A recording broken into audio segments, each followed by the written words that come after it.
Terence Hill stood at the mahogany podium. The golden medal on his chest shimmered under the ballroom lights. He was the city's favorite son, a billionaire who built an empire on integrity. He raised his crystal glass to the cheering crowd. Then, the heavy oak doors at the back groaned open. A woman in a tattered black veil stepped onto the red carpet. The room went silent. She was drenching wet. Her boots left muddy tracks on the expensive rug. Terence's hand began to tremble. His glass shattered against the floor. He didn't blink. He couldn't. In her arms, she held two small boys. Their faces were pale. Their eyes were closed. 7 years ago, Terence had knelt at 3 empty graves. He had seen the charred remains. He had felt the cold marble of their headstones. But here they were, his dead sons. The woman reached into her pocket. She pulled out a burnt silver wedding ring, the same one Terence thought was buried deep underground. "The fire didn't take us, Terence," she whispered into the microphone. "Your silence did." Who was really buried in those graves 7 years ago? And why did his own mother smile when the police arrived? It is great to have you with us for today's story. Please like this video and subscribe to our channel. Also, tell us in the comments where are you watching from, Florida, London, or maybe South Africa. We want to know. Terence Hill was a man who seemed to own the world. To anyone watching, his life was a masterpiece of success and discipline. He lived in a penthouse that touched the clouds, where every morning began with a precise routine. He would wake up at 5, run 5 miles, and sit at a glass desk that overlooked the city he helped build. Every suit he wore was hand-stitched. Every word he spoke was calculated to inspire confidence. He was the golden boy of the Hill family legacy. His mother, Gladys Hill, sat at the head of every family dinner, reminding him that the Hill name stood for power and purity. She often touched the silk of her dress and smiled, telling Terence that he was the pride of her life. To the public, Terence was the billionaire with a heart of gold.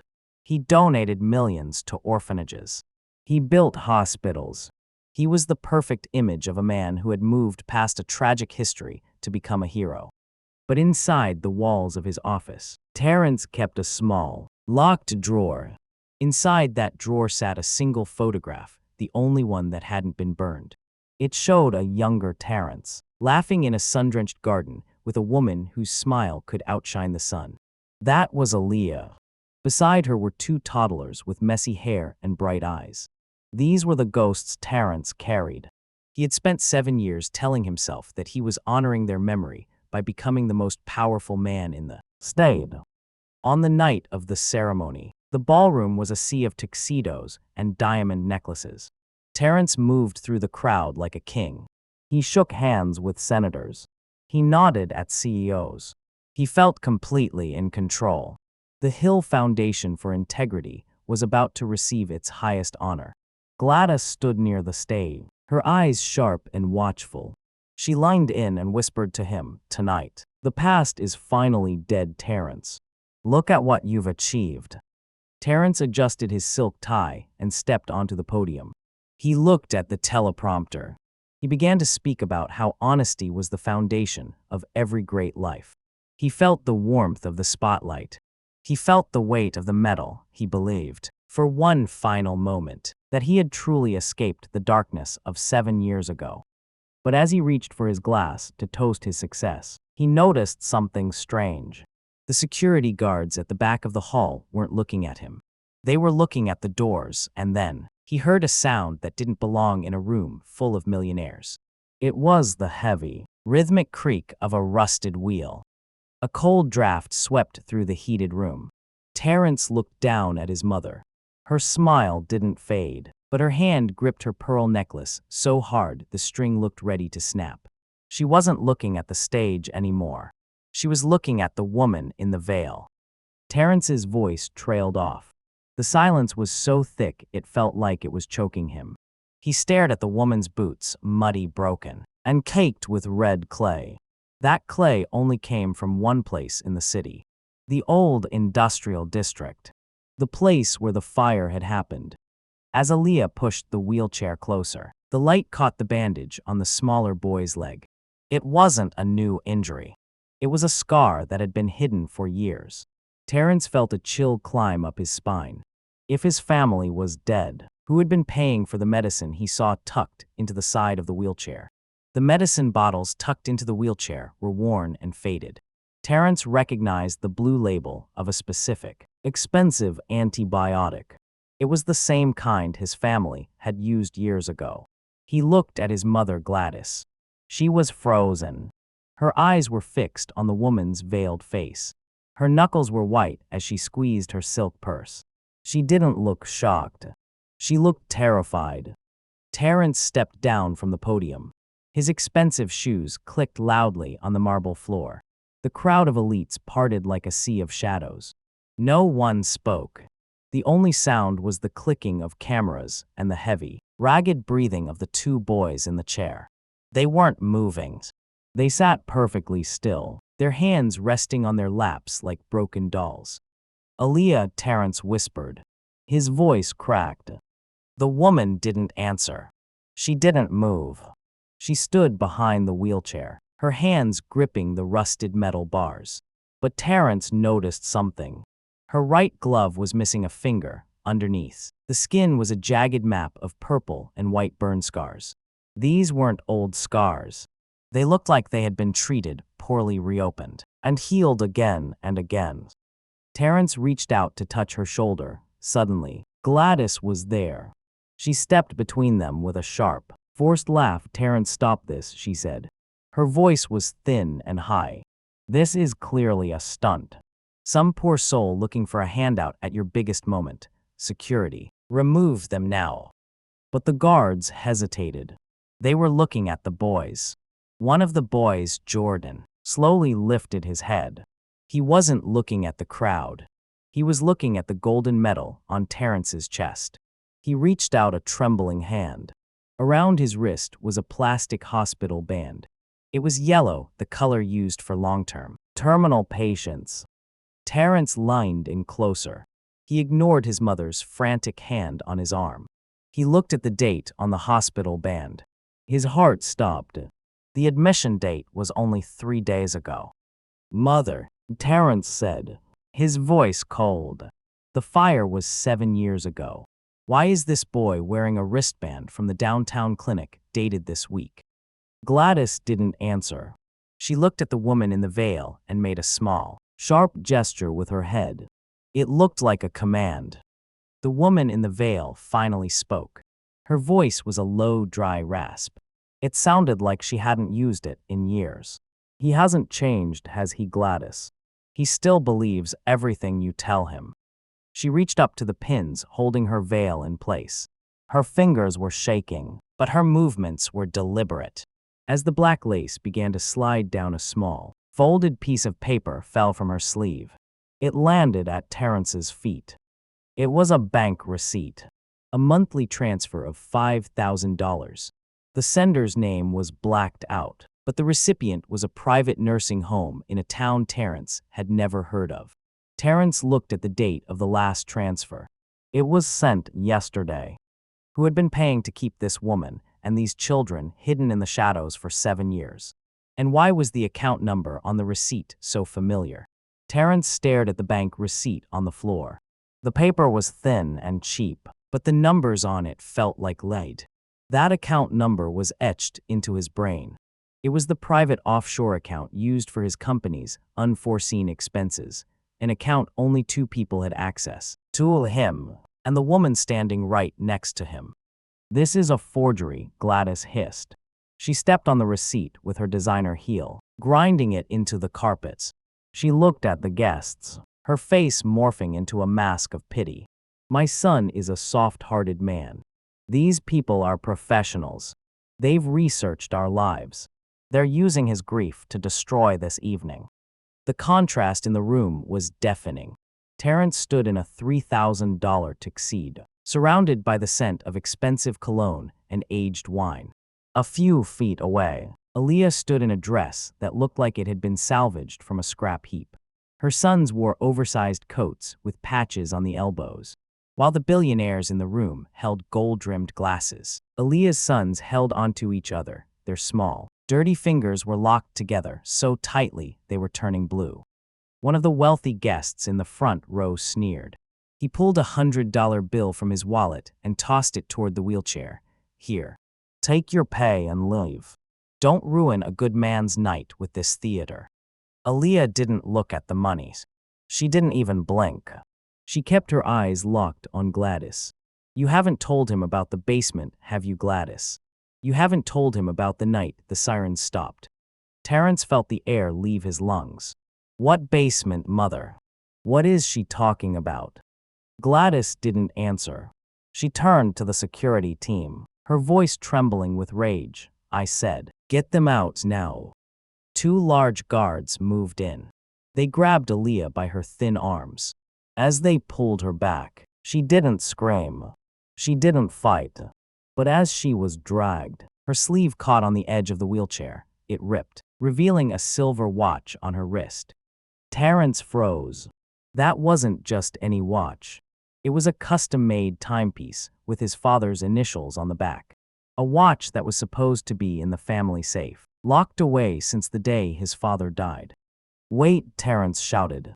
His voice echoed off the high ceilings. The guards stopped. Terrence walked over to Aaliyah.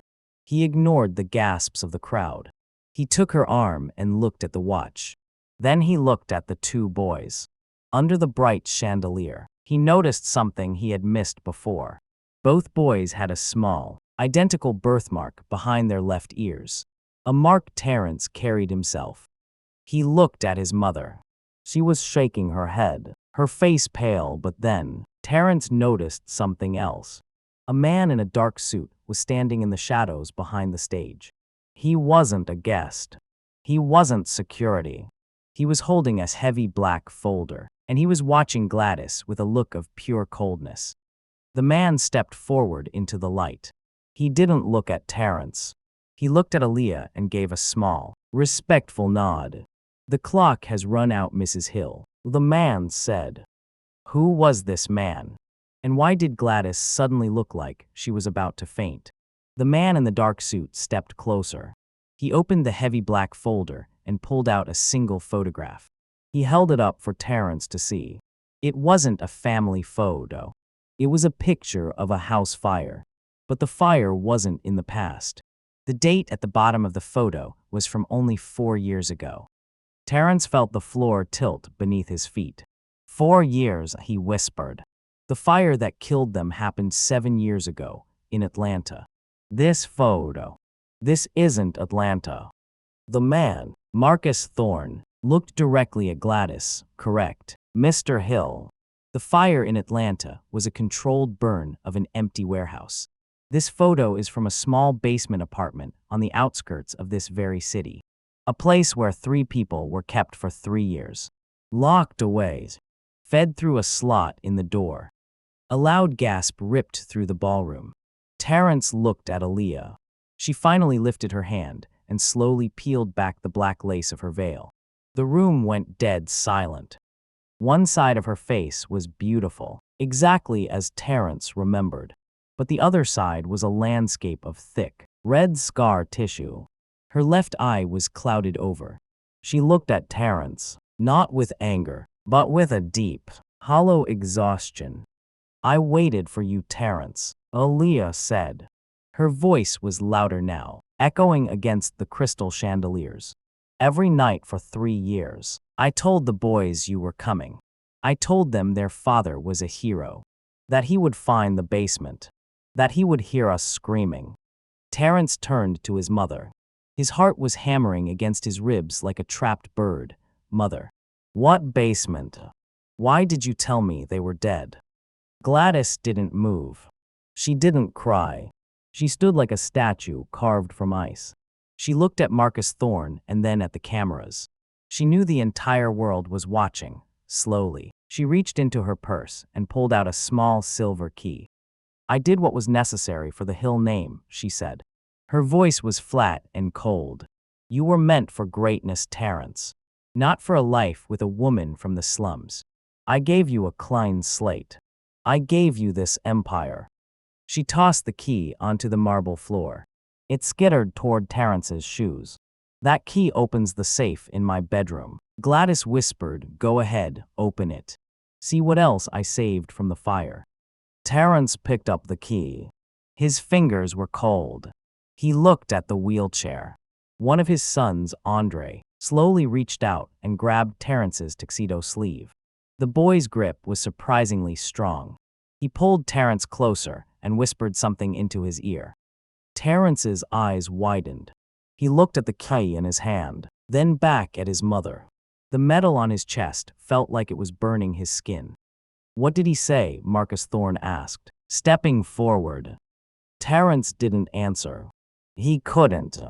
He looked at the boy, then at the man in the suit. He says there's another one. Terrence choked out. Another what? Marcus asked. Terrence looked at the black folder in Marcus's hands. Another child. He says they left his sister behind. The room erupted into chaos.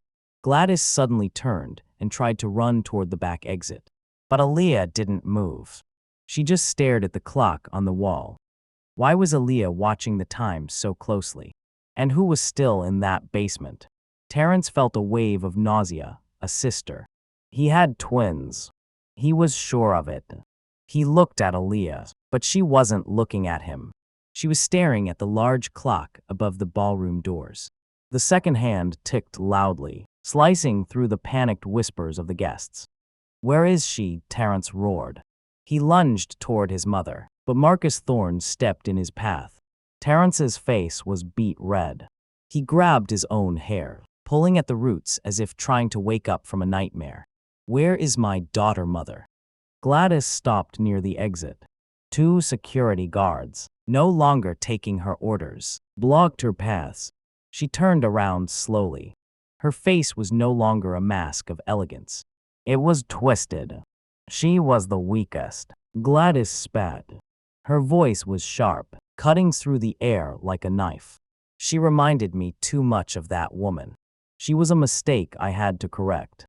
Terrence lunged again, this time. He grabbed the podium and flipped it over. The heavy wood crashed onto the stage. Microphones screeched, making the guests cover their ears. Terrence didn't care about the cameras or his reputation anymore. He ripped the golden medal from his neck and threw it into the crowd. I don't want your empire, he screamed. I want my child. He turned back to Aaliyah. He fell to his knees in front of the wheelchair, his expensive tuxedo trousers soaking up the muddy water from her boots. He reached for her hands, but she pulled them away. She pointed a trembling finger at the silver key Terrence was still clutching. The safe, Aaliyah whispered. The safe isn't for jewelry, Terrence. Look at the time. Terrence looked at the clock. It was 9:45 p.m. Then he looked at the key. It wasn't a standard safe key. It was an electronic master key with a small blinking red light. Suddenly, Marcus Thorne's phone buzzed. He looked at the screen, and his face went gray. Mr. Hill, Marcus said, his voice urgent. We have a problem. The GPS on that key just activated. It's a remote trigger. Terrence looked at his mother. Gladys was smiling. It was a small, cruel smile that didn't reach her eyes. She leaned against the wall, smoothed her silk dress, and checked her own diamond watch. You have 15 minutes, Terrence, Gladys said calmly. The basement in the industrial district has a ventilation system. I controlled it from that key. I just turned it off. Terrence's breath hitched. What are you saying? The air is running out, Gladys replied. You can stay here and play the hero for the cameras, or you can try to find a door that doesn't exist on any map. But you can't do both. Terrence scrambled to his feet. He looked at Aaliyah and the boys. His mind was racing. How could he find a hidden basement in 15 minutes? But then, his son Andre reached into his oversized coat pocket. The boy pulled out a small, hand-drawn map on the back of a grocery receipt. But the map wasn't showing the way out. It was showing a series of numbers. The code, Andre whispered. She made us memorize the code for the oxygen tank, but she changed it every Tuesday. Terrence looked at the date on the receipt. It was a Tuesday, but the numbers were smudged with dirt and tears. He could only see the first 2 digits. Terrence looked at the silver key. The red light was now blinking faster. Who else had a copy of that code? And why was a black car suddenly idling outside the ballroom with its lights off? The black car outside didn't move. Its headlights stayed off, but the engine hummed like a waiting predator. Inside the ballroom, the pressure was suffocating. Terrence stared at the smudged receipt in his hand. He only had 2 numbers, 4 and 9. He needed 4 more. Suddenly, the heavy silence of the guests broke. But it wasn't into sympathy. It was into judgment. A wealthy woman in a ruby necklace stepped forward, pointing her phone at Aaliyah. "Is this a joke?" She laughed nervously. "Terrence, you're letting this beggar ruin the city's most important night for a ghost story. Look at her. She's probably high." "Shut up," Terrence screamed. But the crowd didn't stop. They were embarrassed. They had paid $10,000 a seat to celebrate a billionaire, not to witness a family's dirty laundry. "She's a fraud." "Terrence," a man shouted from the back. "Your mother is right. Get her out so we can finish the toast." Gladys stood by the door, her arms crossed. She looked at the guests and nodded. "Regaining her power, you see, Terrence. No one believes a woman who hides behind a veil. You are losing everything for a lie." Terrence looked at the cameras. They were everywhere. His stock price was likely crashing. His reputation was bleeding out on the red carpet. But then, a voice boomed from the back of the hall. It was Terrence's younger brother Elias, who had been silent all night. Elias walked toward the stage, his face tight with a strange expression. He wasn't looking at Terrence. He was looking at the black car outside. "Mother," Elias said, his voice trembling. "The car is here. You said they wouldn't come until midnight." Gladys's face went white. The confidence vanished from her eyes instantly. "Elias, be quiet," she hissed. Terrence grabbed his brother by the collar. "What car, Elias? Who is in that car?" Elias looked at Aaliyah, then back at the car.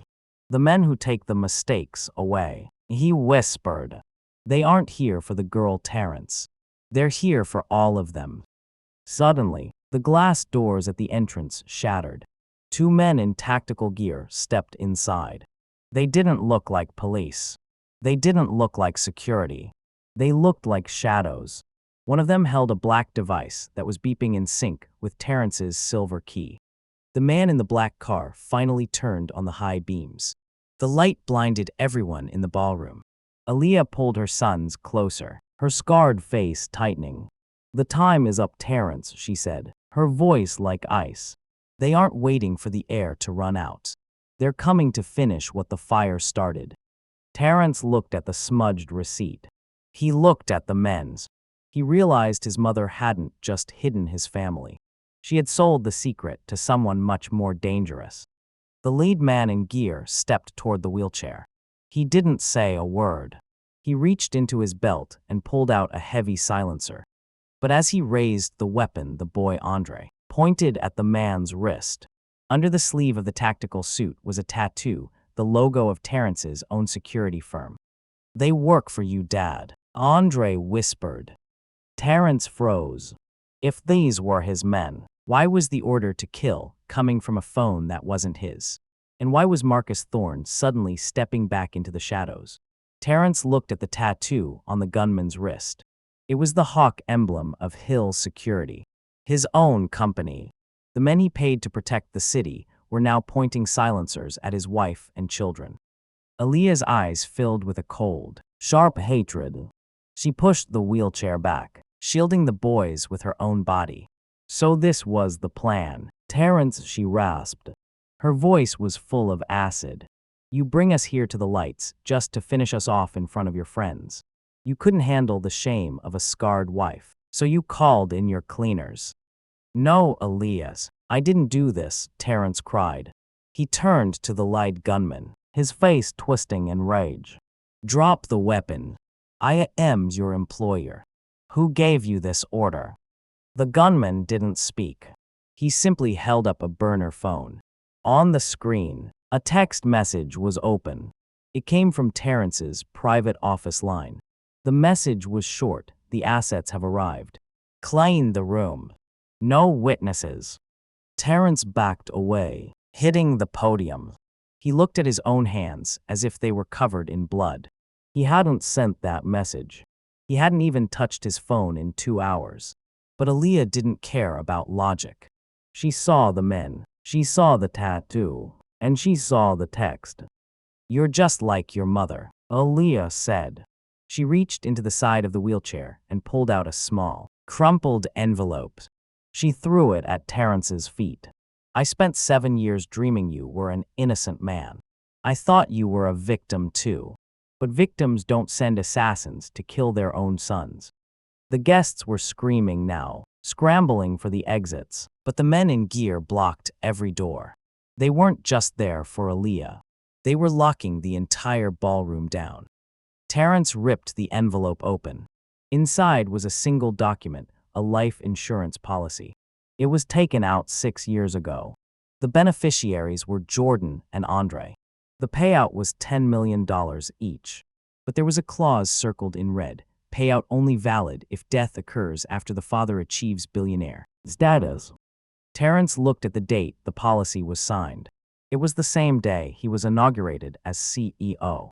His signature was at the bottom, bold, clear, perfect. I never signed this, Terrence whispered, his voice trembling. You signed our death warrants the day you chose that chair over us. Aaliyah spat. She looked at the gunmen. Do it, kill us. But tell the world the truth before you pull the trigger. The lead gunman stepped forward, pressing the cold metal of the silencer against Aaliyah's forehead. Terrence reached for his pocket to find his own phone, to prove he was innocent. But his pocket was empty. He looked at the stage. Marcus Thorne was gone. But his mother, Gladys, was still there. She wasn't running. She was calmly sipping a glass of water, watching the scene as if it were a play. Suddenly, the boy, Jordan, pointed at the silver key Terrence was still holding. The red light had stopped blinking. It was now glowing a solid, steady blue. Dud, Jordan whispered, his voice tiny. The light changed. That means the basement door is locked forever. They aren't here to kill us. They're here to wait. Wait for what? Terrence looked at the heavy oak doors. Someone was knocking from the other side. Not a frantic knock, a slow, heavy thud. Why did Aaliyah suddenly drop to her knees and start praying? And who was standing behind the gunman, holding Terrence's missing phone? Terrence stared at the blue light on the key. The thudding at the door grew louder. His mind was a storm of static and fear. He looked at Aaliyah, praying on the floor, and then at the gunman wearing his company's logo. The betrayal felt like a physical weight crushing his chest. Get them out of here, Terrence screamed. He didn't point at the gunman. He pointed at Aaliyah and the boys. The crowd gasped. Aaliyah stopped praying and looked up. Her clouded eye seemed to burn through him. You're doing it again, she whispered. You're choosing your image over us. Terrence didn't listen. In his head, he thought he was saving them. If they stayed in this room, they would die. But his words came out full of poison and panic. You're a ghost, Aaliyah. You're a lie designed to ruin everything I've built. Take them away.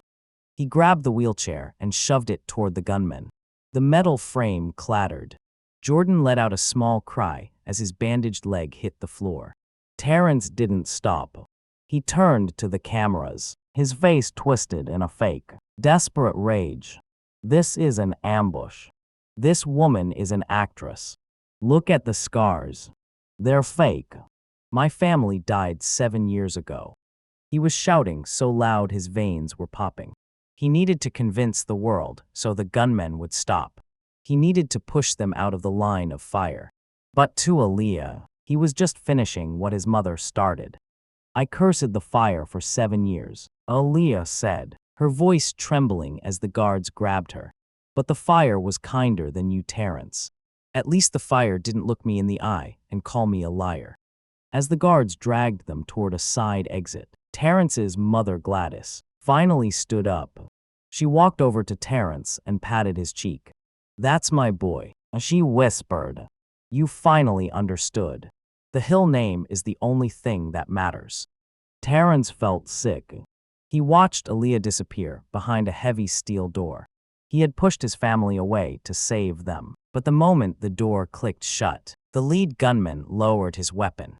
The man didn't look at Terrence. He looked at Gladys and nodded. Suddenly, the large screens in the ballroom flickered. The live feed of the ceremony cut out. A new image appeared. It was a grainy, black and white security video. It showed a younger Terrence, 7 years ago, handing a large black bag to a man in a dark alley. Terrence froze. He remembered that bag. It was full of baby clothes he was donating to charity. But in the video, the bag was opened. It wasn't full of clothes. It was full of stacks of $100 bills. "Is that the price of our souls?" Terrence, Aaliyah's voice echoed through the ballroom speakers, even though she was gone. Terrence looked at the screen, then at his mother. "I didn't. That wasn't money," he stammered. But then, the thudding at the main oak doors stopped. A small, blood-stained hand reached through the gap in the shattered glass. It wasn't a man. It was a little girl, no more than 6 years old. She was wearing a tattered white dress and holding a familiar silver locket. The girl looked directly at Terrence. She didn't cry. She just held up the locket and clicked it open. A high-pitched, mechanical whistle began to scream from the device. Why did the gunmen suddenly drop their weapons and cover their ears in pain? And why was the blue light on Terrence's key now turning a violent, pulsing red? The mechanical whistle from the locket was a piercing scream that shattered the silence. Terrence watched as his own security team doubled over, clutching their heads. The little girl in the white dress stood perfectly still. She didn't flinch. She just stared at Terrence with eyes that looked 100 years old. "Take it off," Gladys shrieked, covering her ears. "Terrence, make her stop." But Terrence couldn't move. He looked at the giant screens. The video of the black bag and the money was looping over and over. Every guest in the room was filming him. The world saw a man who sold his children. The world saw a billionaire who just called his scarred wife a liar to save his stocks. He had pushed Aaliyah and his sons into the hands of armed men, and now they were gone. The heavy oak doors finally groaned and swung open. But it wasn't the police. It was a group of dock workers from the industrial district. They were covered in soot and grease. They were led by Marcus Thorne. Marcus wasn't wearing his suit jacket anymore. His shirt was torn, and his knuckles were bleeding. "You're too late, Terrence," Marcus said. His voice was hollow. "We found the basement." But the ventilation didn't just stop. It was reversed. Terrence felt his knees hit the cold floor. "What do you mean?" Marcus didn't answer. He just looked at the little girl. She finally closed the locket, and the whistling stopped. The silence that followed was worse than the noise. She was the only one near the vent. Marcus whispered, "She's been waiting at those doors for an hour. She wanted to show you the truth before the air ran out." Terrence looked at the little girl. He reached out a trembling hand toward her. Are you my daughter?" The girl didn't nod. She didn't smile. She reached into her pocket and pulled out a small, jarred toy car. It was Jordan's favorite. She dropped it into Terrence's palm. It was ice cold. Suddenly, the red light on Terrence's master key turned off completely. The device went dead. Terrence looked at his mother. Gladys was backing away toward the stage, her eyes darting toward the girl. "She shouldn't be here," Gladys muttered to herself. She was supposed to stay in the dark. The contract said they stayed in the dark. "What contract?" Mother Terrence asked. His voice was a dead man's whisper. He stood up. But he didn't feel like a billionaire. He felt like a ghost. He looked at the hundreds of wealthy guests. They were all backing away from him now, as if his touch would turn them into ash. He was the most hated man in the country, and he had earned every bit of it. Terrence turned to the side exit where the guards had taken Aaliyah and the boys. He threw his weight against the steel door. It didn't budge. He hammered on it until his hands were raw and bleeding. Aaliyah, open the door, I'm sorry.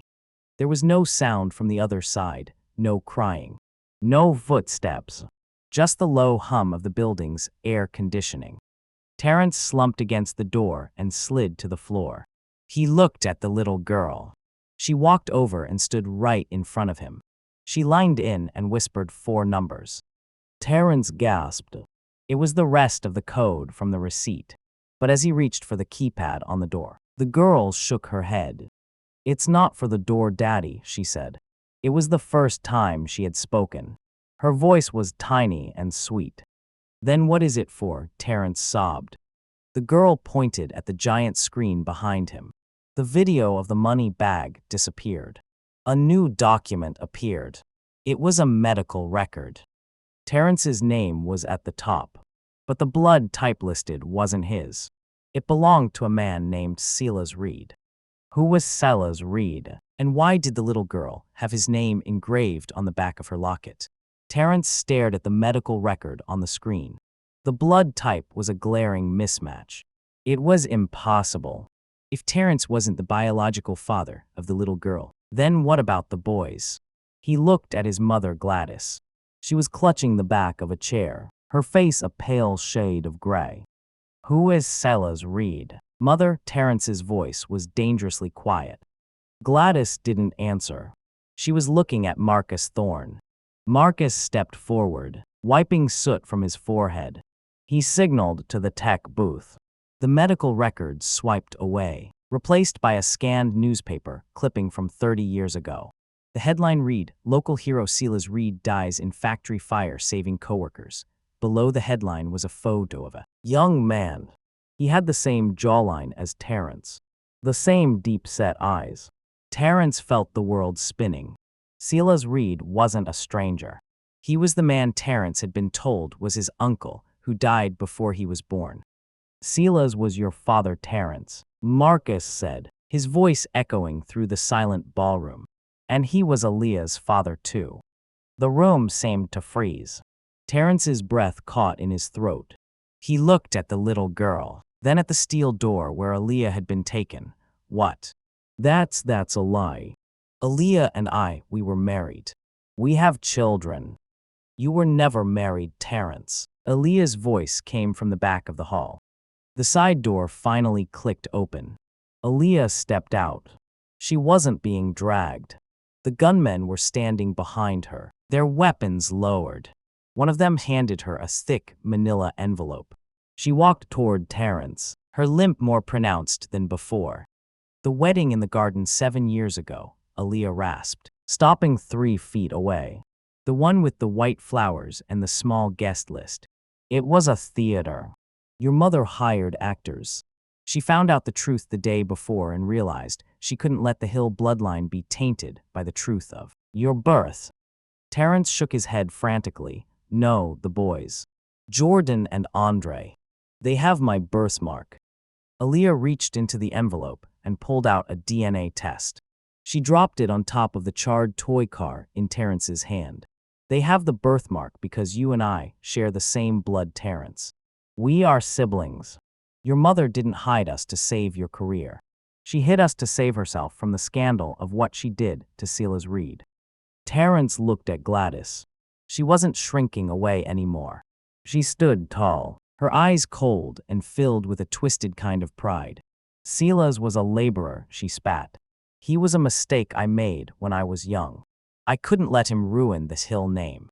When he died in that fire, I thought the secret died with him. Then you brought that girl home. She pointed a shaking finger at Aaliyah. I did you a favor, Terrence. I gave you a life of power instead of a life of shame. I paid for their basement. I kept them fed. I did more than most would do for a mistake. Terrence looked at the little girl standing by his side. She wasn't his daughter. She was his niece, but then, the girl reached out and touched the electronic master key in Terrence's hand. Even though the light was dead, the girl's touch made the device vibrate. "It's not over, Uncle Terrence," she whispered. The fire didn't start in the warehouse. "Look at the basement map again." Terrence flipped over the grocery receipt. Under the numbers the girl had whispered, there was a hand-drawn floor plan. It wasn't a map of a basement in the industrial district. It was a map of the very building they were standing in. Terrence looked at the floor beneath his feet. He realized the hum he had been hearing wasn't the air conditioning. It was something else. Why was there a hidden level directly beneath the ballroom stage? And why was the little girl pointing at the spot where Gladys was standing? Terrence looked at the floor beneath his feet. The hum was getting louder. It wasn't just a sound. He could feel the vibration in the soles of his shoes. He looked at the hand-drawn floor plan on the receipt. There was a red X marked exactly where his mother Gladys was standing near the edge of the stage. "Get away from there," Terrence screamed. His voice was raw, no longer the voice of a billionaire, but a man desperate to save what was left of his soul.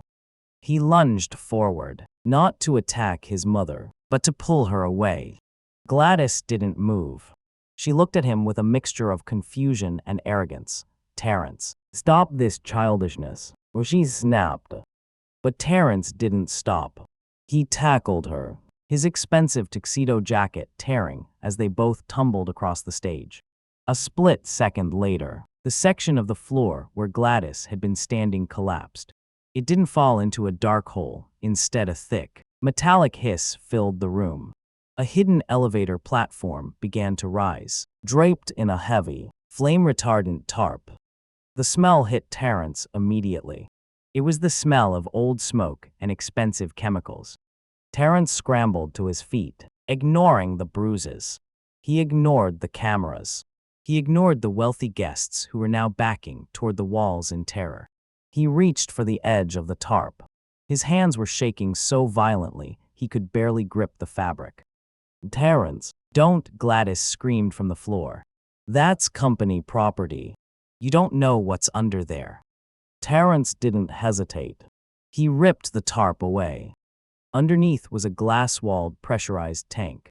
It wasn't full of money or documents. Inside, sitting on a small wooden bench, was an old man. His hair was snow white. His skin was pale from years without sunlight. He was wearing a janitor's uniform from 30 years ago. Terrence froze. The man in the tank looked up. He had the same jawline, the same deep-set eyes. "Dad," Terrence whispered. The word felt strange in his mouth. The man in the tank didn't speak. He slowly raised a hand and pressed it against the glass. In his palm was a small, scorched photograph of a baby. Terrence realized it was the same photo his mother told him was lost in the fire. Terrence turned to Aaliyah. She was standing by the wheelchair, her eyes wide with a shock that matched his own. "He didn't die in the factory fire," she whispered. "She didn't just hide us, Terrence. She stole him." Terrence looked at the master key in his hand. The light wasn't blue or red anymore. It was glowing a steady, brilliant white. He looked at the electronic keypad on the side of the glass tank. "I'm sorry," Terrence sobbed, looking at Aaliyah, then at the man in the tank. "I'm so sorry for everything." He began to punch in the code the little girl had whispered to him, 4972. The glass hissed. The seal broke. But as the door began to slide open, a loud, robotic voice echoed through the ballroom speakers. "Security Protocol 9. Emergency lockdown initiated. All exits sealed. Incineration cycle begins in 60 seconds." Terrence looked at the ceiling. The sprinkler heads weren't dripping water. They were dripping a thick, clear liquid that smelled like gasoline. He looked at his mother. She was holding a small remote he hadn't seen before. "If I can't have the Hill legacy," she whispered, her face twisted in madness, "then no one will leave this room to tell the truth." Terrence looked at the man in the tank, then at Aaliyah and the boys. He had 60 seconds. Why was the little girl suddenly pointing at the golden medal Terrence had thrown into the crowd earlier? And what was hidden inside the hollow base of the awards podium? The smell of gasoline filled the ballroom. The liquid dripped onto the silk tablecloths and the expensive red carpet. 60 seconds. The countdown flashed in red on every screen in the room. Guests were screaming, throwing their bodies against the sealed steel doors, but they wouldn't budge. Terrence ignored the panic. He looked at the little girl.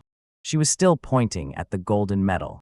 It lay on the floor near the hollow awards podium. Terrence scrambled across the slippery stage. He snatched the medal and felt its weight. It was too heavy for solid gold. He flipped it over on the back. Hidden behind a small sliding panel was a biometric scanner. The founder's override. Terrence whispered. He looked at the man in the tank, his father Silas. Silas was weak, barely able to stand. Terrence grabbed his father's hand and pressed his thumb against the back of the medal. A green light flashed. Override accepted. Protocol 9 suspended. Emergency ventilation activated. The gasoline stopped dripping. The heavy fans in the ceiling roared to life, sucking out the toxic fumes. The steel doors clicked open. But Terrence didn't run for the exit. He turned back to the podium. He remembered the little girl's finger pointing, not just at the medal, but at the base of the wood. He ripped the front panel off the podium. Inside was a hidden compartment. It wasn't full of documents. It was a manual shutoff valve for the entire building's gas line. But next to the valve was something else, a small, black box with a flickering digital display. It was connected to a series of wires that ran directly into the ballroom's foundation. She didn't just plan to burn the room, Terrence said, looking at his mother. She planned to level the entire block. Gladys was backed into a corner, her eyes wide. She reached for the remote again, but Aaliyah was faster. Aaliyah lunged forward, despite her limp, and tackled Gladys to the floor. The remote skittered away, sliding toward the open elevator shaft. Terrence reached for the black box. He had to disarm it. But as he touched the wires, a new voice came over the intercom. It wasn't robotic. It was a man's voice, calm and deep. The timer is linked to a heartbeat, Terrence. The voice said. If your mother's heart rate stops or if she leaves the building goes down. Terrence froze. He looked at Aaliyah, who was pinning Gladys to the ground. He looked at his father, who was finally stepping out of the glass tank, breathing the fresh air. Terrence's brother Elias stepped forward from the shadows of the stage. He was holding a medical syringe. I can stabilize her heart, Terrence, Elias said. But we have to move her to the basement lab, now. Terrence looked at the black car, still idling outside through the shattered glass doors. The men in tactical gear were no longer pointing guns. They were standing at attention. Marcus Thorne walked over to Terrence and handed him a small, encrypted tablet. The car isn't for them, Mr. Hill. It's for the truth. Every file your mother ever deleted is on this drive. But there's one folder you need to see before the police arrive. Terrence opened the folder. His face went white. It wasn't a record of money or crimes. It was a series of photos from a security camera in a nursery, dated 24 hours ago. In the photo, Aaliyah was standing in a room full of sunlight, holding a baby. But the baby wasn't Jordan or Andre. Who is that? Aaliyah, Terrence asked, his voice trembling. Aaliyah looked at the screen, then back at Terrence. That is the reason I came back tonight, she whispered. And the reason your mother tried to kill us all. Who was the baby in the photo? And why was Marcus Thorne already calling a helicopter to the roof? The baby in the photo had Terrence's eyes. But she wasn't 7 years ago. She was brand new. Aaliyah looked at Terrence, her eyes finally softening. She's your daughter, Terrence. Yours and mine. I was pregnant the night the men took us. She was born in that basement. Your mother didn't just hide your past. She tried to steal your future. Terrence felt a sob break from his chest. He reached out and touched the screen. The helicopter roared to life on the roof, the sound vibrating through the walls. Marcus Thorne grabbed Terrence's shoulder. "We have the baby, Terrence. She's safe. My team got her out of the nursery 5 minutes ago." Terrence turned to his mother. Gladys was being held by Elias. She looked small now, broken. The monster had finally lost its mask. Terrence didn't yell. He didn't even look at her with hate. He just pulled the master key from his pocket and dropped it into the dark elevator shaft. "The Hill legacy is over, Mother, today. We are just the Reeds." Police sirens began to wail outside, mixing with the fading roar of the guests fleeing the building. But inside the ballroom, the world had slowed down. Terrence walked over to Silas. The old man reached out and touched Terrence's face with a shaking hand. No words were needed. 30 years of stolen life were written in the tears falling down Silas's pale cheeks. Aaliyah stood up, leaning on Marcus for support. Terrence walked to her. He didn't ask for forgiveness. He knew he didn't deserve it yet. He simply took the handles of the twins' wheelchair and began to push. "Where are we going?" Jordan asked, his voice no longer a whisper. "Home," Terrence said. "A real home. Somewhere without basements. Somewhere with the sun." 1 year later. The city had forgotten the scandal, but Terrence hadn't. He lived in a small house near the coast. He worked in a local repair shop, his hands constantly covered in grease and oil. Aaliyah sat on the porch, watching the twins play in the grass. Her face was still scarred, but she no longer wore a veil. She didn't need to hide. The little girl, the one who had brought the locket to the ceremony, sat on Terrence's lap. She wasn't a ghost anymore. She was a child with a name, Sarah. Terrence looked at a small wooden box on the table. Inside was the golden medal. It was scratched and dull. He never wore it. He used it as a paperweight for the letters he wrote to his brother Elias, who was still managing the remains of the family foundation, this time, for real charity. But as the sun began to set, a black car pulled up to the gates. It wasn't a tactical vehicle. It was a simple sedan. Marcus Thorne stepped out. He didn't have a folder. He had a single, handwritten envelope. "She's asking for you, Terrence," Marcus said quietly. "She says the trial starts tomorrow. She says there's one thing she never told you about Silas's true identity." Terrence looked at Aaliyah. She nodded once. Terrence took the envelope, but he didn't open it. He looked at the horizon. Was the truth ever truly finished? Or was every ending just the start of a deeper secret? If you were Terrence, would you open that letter or burn it and never look back? Let us know in the comments. Money can buy a throne, but only the truth can set you free. Thank you for walking this path with us today.